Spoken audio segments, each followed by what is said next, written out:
Good morning friend, welcome to crack Pratham. आज तारीख 8 March 2021 है और हमें the Hindu and others news को डिस्कस करना है। आज का जो हमारा टॉपिक है, पहला ओसीआई कार्ड होल्डर्स के लिए कौन सा गाइडलाइन जारी किया गया है। दूसरा, ब्रह्मपुत्रा रिवर के बारे में जानेंगे, क्यों चर्चा में आया है, चाइना की जो पॉलिसी है उस कारण से। इसके अलावा इंटरनेशनल वीमेन डे आज है और दिल्ली कैबिनेट के द्वारा क्या किया गया है, अपने स्कूल के लिए एक स्कूल बोर्ड बनाया जाएगा। और लास्ट में हो गया हमारी क्वेश्चंस। चलिए शुरू करते हैं हमारा टॉपिक। ओसीआई कार्ड होल्डर हुआ क्या है। नए रूल के अनुसार जो ओसीआई कार्ड होल्डर हैं वे कार्ड होल्डर जो कि इन्वॉल्व हैं कहाँ पे, तबलीगी जमात के जो मिशनरी होते हैं प्रतिवर्ष, आपको पता होगा कोविड-19 के समय काफ़ी चर्चा में आया था 2020 में, उस समय तो उसमें जुड़े होंगे, या फिर जर्नलिस्टिक एक्टिविज्म यानी कि जो जर्नलिस्ट होते हैं आदि, तो वे अगर भारत में आते हैं तो उससे स्पेशल परमिशन लेना होगा भारत सरकार से। यानी कि ये जो कार्ड होल्डर है ओसीआई कार्ड होल्डर, अगर इसमें इन्वॉल्व होते हैं तबलीगी में या फिर जर्नलिस्टिक यानी कि पत्रचार वगैरह में ये भाग लेते हैं ओसीआई कार्ड होल्डर, तो उन्हें अब भारत सरकार से विशेष अनुमति लेनी होगी। कहाँ अनुमति लेनी होगी, ये गृह मंत्रालय के तहत आता है, फॉरेन रीजनल रजिस्ट्रेशन ऑफिस यानी कि एफआरआरओ में इन्हें स्पेशल अनुमति लेनी होगी। इसके अलावा वैसे ओवरसीज इंडियन जो कि इंटर्नशिप करना चाहते हैं फॉरेन मिशन के लिए, वे भी अब क्या होंगे, यहाँ से अनुमति लेनी होगी। या फिर वे किसी प्रोहिबिटेड एरिया में गुजरते हैं, जैसे कि नॉर्थ ईस्ट है, वहाँ पे बहुत सारे प्रोहिबिटेड एरिया हैं, तो वहाँ अगर जाते हैं तो उसके लिए भी उनको परमिशन लेना होगा। तो ये कुछ बदलाव किए गए हैं। हालांकि कुछ जो है इनके लिए सुविधा भी दी गई है ओसीआई कार्ड होल्डर्स को कि अगर वे भारत में घूमते हैं तो उनका जो एयर फेयर होगा, टैरिफ, वो भारतीय के अनुसार होगा। यानी कि जो हम चुकाते हैं, यानी कि हम भारतीय नागरिक, वही ओसीआई कार्ड को भी मूल्य चुकाना पड़ेगा। या इसके अलावा पार्क, म्यूजियम आदि आदि की मॉन्यूमेंट गुजरते हैं या घूमते हैं तो उनमें भी उनको क्या देना पड़ेगा, जो हम मूल्य देते हैं। जैसे कि मान लीजिए 10 रुपये का टिकट हमारे लिए होता है तो उनके लिए भी 10 रुपये का ही टिकट होगा। अगर 500 रुपये का टिकट ट्रेन में लगती है तो उनके लिए भी जो 500 रुपया होगी। यानी कि ये सुविधाएं भी दी गई है। हालांकि कुछ कानून में बदलाव किए गए। ये हम जानते हैं ओसीआई कार्ड होल्डर के बारे में। आपको पता है कि जो ओसीआई कार्ड होल्डर होते हैं वो एक सुविधा है। दरअसल होता क्या है कि मान लीजिए आप कोई भारतीय नागरिक हैं, ठीक है, तो आप क्या करते हैं, कनाडा, यूएसए आदि में बस जाते हैं। तो आपको पता है कि भारत में जो है डुअल सिटीजनशिप की जो प्रावधान है, यानी कि दोहरी नागरिकता का प्रावधान नहीं है। लेकिन ये करते क्या है कि यहाँ से निकल करके दूसरे देश में नागरिकता प्राप्त कर लेते हैं और भारत की भी सुविधा प्राप्त करना चाहते हैं, है ना। तो अगर भारत की सुविधा प्राप्त करना चाहते हैं तो उन्हें यहाँ भारत की नागरिकता लेनी होगी। इसी को ध्यान में रखते हुए प्रवासी भारतीय दिवस जब शुरू किया गया था तो उस अवसर पर क्या किया, भारत सरकार ने वर्ष 2003 में पीआईओ कार्ड की शुरुआत की, पर्सन ऑफ इंडियन ओरिजिन।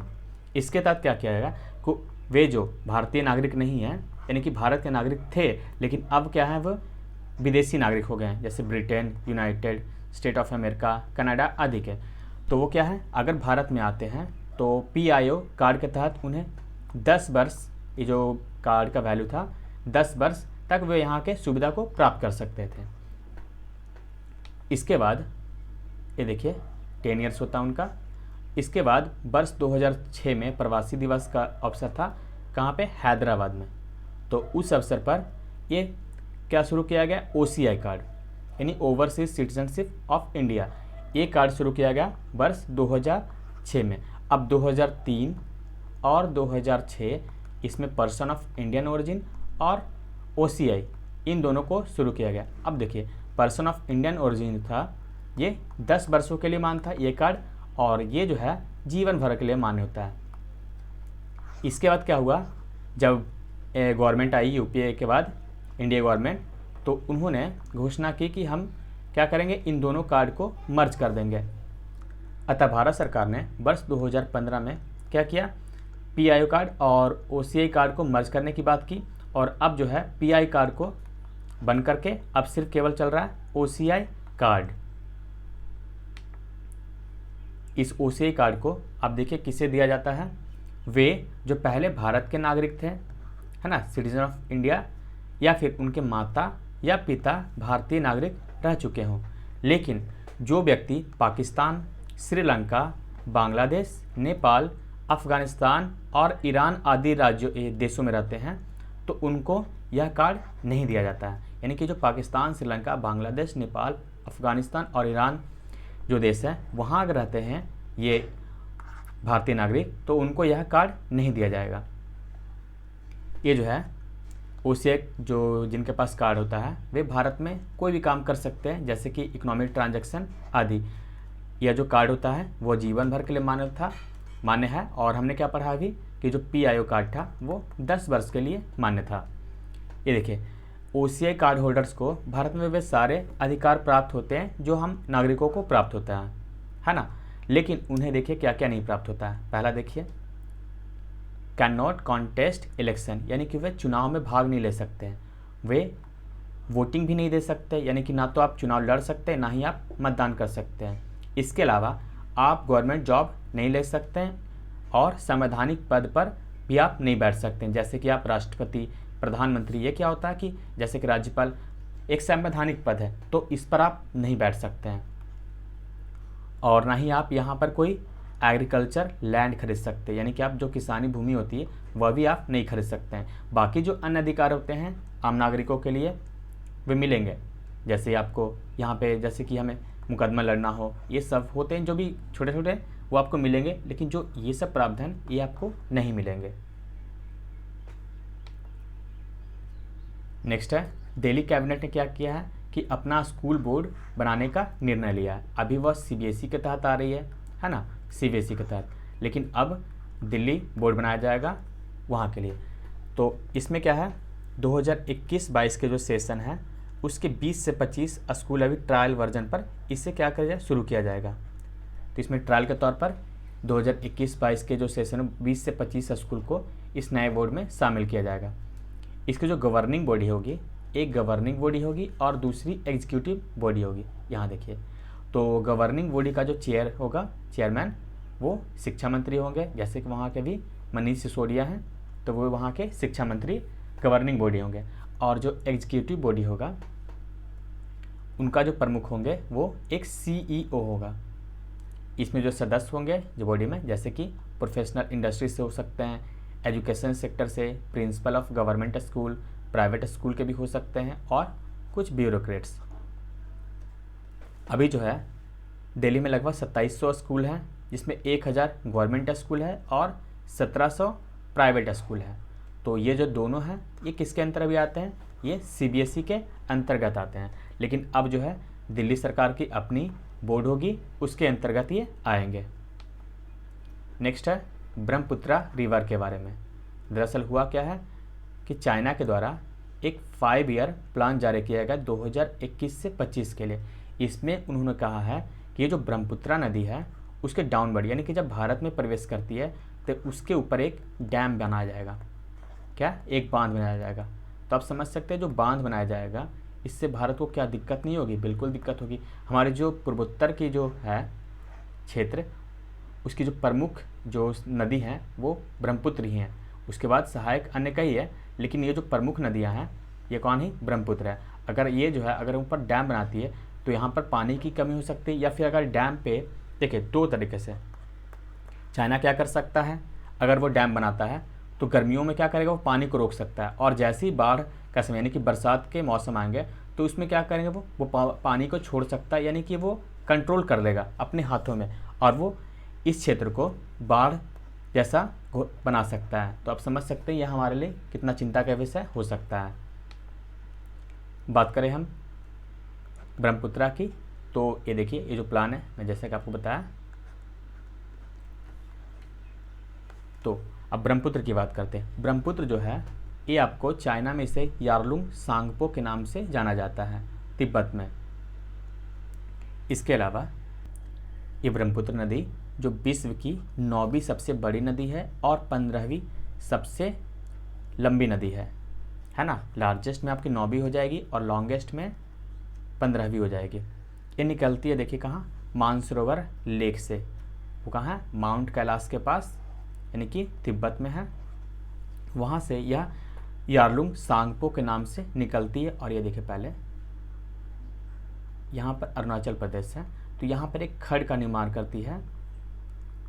तो उसके बाद ये भारत में प्रवेश करती है अरुणाचल प्रदेश के रास्ते। और जब ये अरुणाचल प्रदेश में प्रवेश करती है, यानी कि यारलुंग सांगपो, जो कि चीन में इसका नदी है, तो उसे सियांग कहते हैं। क्या, सियांग। लेकिन ये जैसे ही पहाड़ों से उतर करके मैदानों में प्रवेश करती है तो उसे दिहांग कहते हैं।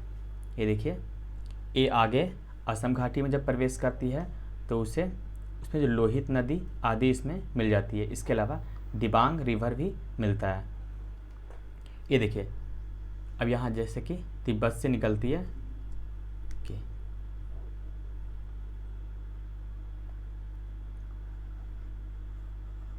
ये भारत और ये तिब्बत वाला एरिया, तो यहाँ से इस प्रकार से निकलती है और इस तरह से होते हुए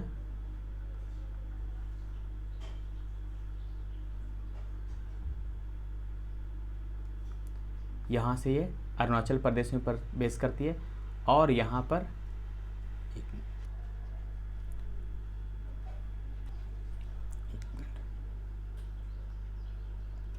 ये देखिए इस प्रकार से यहाँ पे, तो मैंने बताया आपको जैसे कि यहाँ प्रवेश करती है और यहाँ अरुणाचल प्रदेश में यहाँ पर, और इधर से जो गंगा निकलती है वे भी यहाँ पर, ये देखिए। तो ये जैसे बांग्लादेश में प्रवेश करती है, वे क्या नाम से जानती है, जमुना के नाम से। जमुना कौन, ये ब्रह्मपुत्रा, जमुना के नाम से। और ये यहाँ पद्मा में मिल जाती है, यानी कि जो गंगा है वो जैसे ही बांग्लादेश में प्रवेश करती है वो क्या नाम से आती है, पद्मा के नाम से। तो पद्मा और जमुना मिल करके क्या बनती है, मेघना, और ये बंगाल की खाड़ी में गिरती है।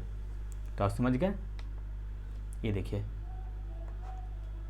तो ये पद्मा में मर्ज हो जाती है, कहाँ पे, बांग्लादेश में, और ये मेघना के नाम से बंगाल की खाड़ी में गिरती है। इसकी जो सहायक नदियां हैं आप देख सकते हैं, बेकी रिवर, भोगदोई रिवर, दिवांग, दिहिंग, ढिलोंग, कुलोंग, कोपली, लहासा, लोहित, मानस, न्यूमाकू, सुबनसिरी, तीस्ता, रैडक और पारलुंग सांगपो और सियों रिवर। तीस्ता, लोहित आदि जो दिहांग रिवर है, इन पर 3 जो प्रश्न है एक बार पूछ चुकी है यूपीएससी के द्वारा 2017 में। तो इम्पॉर्टेंट है ये नदी, आप ध्यान रखिएगा इसका। ये देखिए, इस मैप में देख लेते तो अच्छा होता। यहाँ पे देखिए इस प्रकार से यहाँ प्रवेश करती, आप ये देखिए, ये जो नदी है ये ब्रह्मपुत्र है, और यहाँ से जो है गंगा यहाँ से मिलती है, और ये यहाँ मेघना के नाम से गिरती है। तो जमुना और पद्मा आप समझ गए, मेघना के नाम से कहाँ गिरती है, बंगाल की खाड़ी में। आज इंटरनेशनल वीमेन डे है। इस बार का जो थीम रखा गया चूज टू चैलेंज है। ये देखिए, चूज टू चैलेंज। इसमें जो ये जो इंटरनेशनल वीमेंस डे होता है, इसमें 3 कलर को सिंबल बनाया जाता है। देखिए कौन कौन से कलर है, पर्पल, ग्रीन और वाइट। ये जो 3 कलर हैं, पर्पल का अर्थ है जस्टिस एंड डिग्निटी, दूसरा है ग्रीन जो कि आशा की बात करता है, और जो वाइट है वो प्योरिटी यानी कि शुद्धता की बात करता है। ये जो कलर्स का जो ऑरिजिन हुआ था वर्ष 1908 में यूनाइटेड किंगडम से हुआ था, women social and political union, उसके द्वारा इसे शुरू किया गया था। बात करें में इतिहास की, तो इसकी शुरुआत देखिए नेशनल वीमेन डे के रूप में किया गया था न्यूयॉर्क सिटी में। कब, 28 फरवरी 1909 को। यहाँ 8 मार्च नहीं, क्या है, 28 फरवरी को। इसके बाद 1913 में रशियन के जो रूस है वहाँ पे फर्स्ट इंटरनेशनल वीमेन डे बनाया गया, वो भी जो है सैटरडे को हुआ था, सैटरडे इन फरवरी, जो कि उस समय जूलियन कैलेंडर के अनुसार मनाया जाता था रूस में। इसके बाद जो 8 मार्च के जो चलन हुआ, यानी कि अब जो हम 8 मार्च को मनाते हैं, यह पहली बार वर्ष 1914 में इंटरनेशनल वीमेन डे मनाया गया था। कहाँ पे? जर्मनी में। यहीं से ये जो है 8 मार्च का चलन शुरू किया गया है। बात करें आगे यूनाइटेड नेशन में क्या होता है कि वर्ष 1975 है वो इंटरनेशनल वीमेंस ईयर घोषित किया गया था। ये देखिए। इसके अलावा 2011 में इसकी 100वीं शताब्दी मनाई गई, जब 1911 में मनाया गया था। हालांकि 1914 से शुरू किया गया था 8 मार्च को। इसके बाद वर्ष 2011 में बराक ओबामा के द्वारा, पूर्व राष्ट्रपति हैं अमेरिका के, उनके द्वारा वीमेन हिस्ट्री मंथ मनाया गया मार्च को। तो ये कुछ इतिहास है इसके। और हम आते हैं अपने प्रश्नावली पे। तो बताइए, हाल ही में किस केंद्र शासित प्रदेश ने अपना स्वयं का स्कूल बोर्ड बनाने की घोषणा की है? पुडुचेरी, अंडमान निकोबार द्वीप समूह, दिल्ली या लद्दाख? बिल्कुल सही, दिल्ली। अंतर्राष्ट्रीय महिला दिवस 2021 का थीम क्या है? Choose to challenge, women can change the world, women equality, इनमें से कोई नहीं। बताइए, चूज टू चैलेंज। नेक्स्ट है, ब्रह्मपुत्र नदी के संदर्भ में निम्नलिखित कथनों पर ध्यान दें। पहला, इसकी उत्पत्ति उत्तराखंड के मानसरोवर झील से होती है। क्या सही है? दूसरा है, चीन में ब्रह्मपुत्र को यारलुंग सांगपो के नाम से जाना जाता है। बताइए। तीसरा, बांग्लादेश में मेघना से मिलने के बाद पद्मा के नाम से गंगा के साथ बंगाल की खाड़ी में गिरती है। सही कथनों का आपको चयन करना है। केवल एक सही, केवल दो सही, केवल एक और दो सही, केवल एक और तीन सही। तो बताइए कौन सा सही है? देखिए, ये मानसरोवर झील से निकलती है, लेकिन उत्तराखंड से नहीं। कहाँ से? तिब्बत से। तुम्हारा उत्तर देखिए, एक जैसे हम कट करेंगे तुम्हारा उत्तर आराम से आ जाएगा, केवल दो। हमें तीसरा पढ़ने की ज़रूरत भी नहीं है। आपको भी इस तकनीक का प्रयोग, आपको जो प्रीलिम्स आ रहे हैं उसमें प्रयोग करना होगा। आप अगर इस तकनीक का प्रयोग करते हैं तो आपको जो है प्रीलिम्स में काफ़ी प्रेशर कम हो जाते हैं। तो आप देखिए, अब तीसरा पढ़ते हैं। जो बांग्लादेश में है, मेघना से मिलने के बाद पद्मा के नाम से जानी जाती है और बंगाल की खाड़ी में गिरती है। तो क्या ये सही है? बिल्कुल गलत है। क्यों? क्योंकि हमने बताया कि जब गंगा ब्रह्मपुत्र यहाँ पे आपके बांग्लादेश में प्रवेश करती है तो किस नाम से जानी जाती है? पद्मा के नाम से, है ना। और ये जो बांग्लादेश में प्रवेश करती है ब्रह्मपुत्र, तो वो किस नाम से आती है? जमुना के नाम से। अब ये जमुना है, इसे आप यमुना नहीं, जमुना ही मानिए। यमुना उत्तर भारत में बहती है। तो ये जो जमुना है, तो ये जमुना और पद्मा जो है मिलती है, तब क्या बनती है? मेघना। और मेघना कहाँ गुजरती है? ये आपके बंगाल की खाड़ी में। तो हमारा उत्तर हो जाएगा केवल दो। नेक्स्ट है, ओसीआई कार्ड धारक को निम्नलिखित में से कौन सी सुविधाएं प्रदान की जाती है? बताइए। ए, मत देने का अधिकार क्या प्राप्त है? बी, संवैधानिक पद पर बैठने का अधिकार प्राप्त है? सी, जीवन भर देश में रहने का अधिकार प्राप्त है? डी, कृषि भूमि खरीदने का अधिकार है? नहीं। देखिए, हमने क्या पढ़ा था? मत देने का अधिकार नहीं है, संवैधानिक पद पर बैठने का अधिकार भी नहीं है, जीवन भर देश में रहने का अधिकार है, और भूमि कृषि जो होता है उसे खरीदने का अधिकार नहीं। इसके अलावा एक और अधिकार नहीं है, चुनाव में भाग लेने का अधिकार। चुनाव में भाग लेने का भी अधिकार इनको नहीं है। तो हमारा सिर्फ जो उत्तर हो जाएगा यह हो जाएगा सी, वे देश में जीवन भर रह सकते हैं, लाइफ टाइम। पहले जो PIO था वो कितने वर्ष रहते थे? 10 वर्ष। तुम्हारा उत्तर हो जाएगा सी। तो इस वीडियो में बस इतना ही। Thank you for watching crack प्रथम।